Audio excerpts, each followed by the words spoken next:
Good morning, everyone.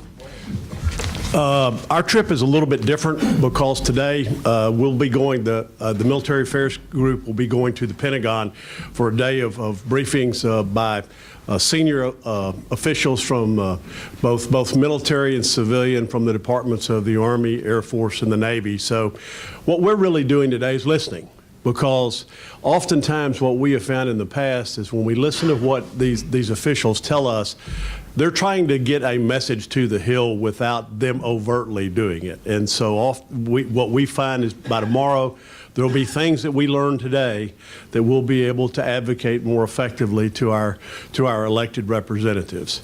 The second part of it is tomorrow. It's a full day, so we always split our group into two, because what all of you do in 2 days we'll be doing in 1 day, so that's the way this trip will work. But it really what we have found in the past is it's a very interesting and I think very effective way that the trip is structured, because often we do have a chance to continue to talk about San Antonio and to hear from the people at the Pentagon, and also find out a little bit about what other missions may be moving, things that really don't need a lot of congressional approval, but it helps us to advocate more effectively, through our elected officials and just as a community. And San Antonio has been very successful in the last few years in getting additional missions. I'm going to let Jim talk about the specific legislation, but I can tell you there's 2 words that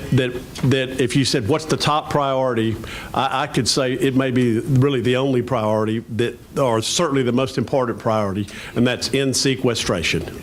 And those are the 2 words that really would make a tremendous amount of difference for our community and for the United States military. Jim? Thank you, Carol. You know, when you look at the history of San Antonio, our community really began with the military. And in fact, the very symbol of our community, the Alamo itself, traces itself to the military missions and to the honor and the integrity of the soldiers that founded our city, our state, republic, and our nation. We have over 45,000 jobs that are directly traceable, that hold up one of the important economic legs of our community. And we're having a very adverse impact with sequestration.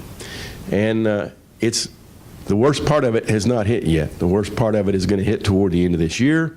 And beginning next year, it's going to be devastating. Not only will the contracting community, will civilian employees be hurt by sequestration, next year the military members themselves are going to start having their salaries reduced.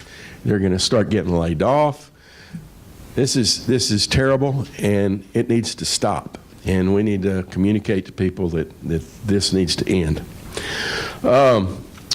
We have 4 other issues that we're going to also talk about. There's opportunity in the future for an F-35 Joint Strike Fighter Wing to be based at Lackland Air Force Base with the Air National Guard Unit.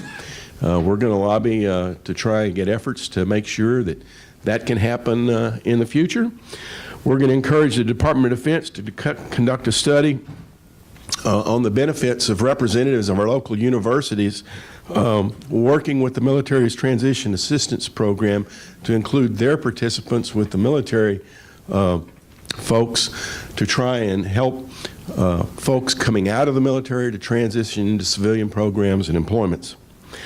Another area that's somewhat related to sequestration is, a lot of people don't know this, but Lackland Independent School District, Randolph Independent School District, and Fort Sam Houston Independent School District, they don't have any property that's taxable by the state of Texas.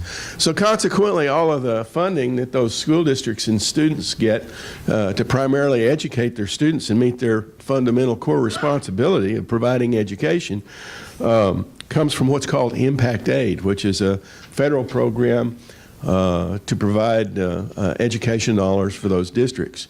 And it's been cut by 40% in recent times, and we need to get that sustained and grow it if we can.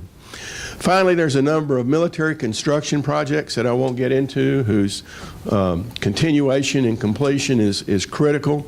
And because of sequestration and other impacts, the actual implementation of the construction is either delayed and in some cases potentially threatened. So that's what we'll be talking about to our representatives on the Hill Wednesday. Thank you.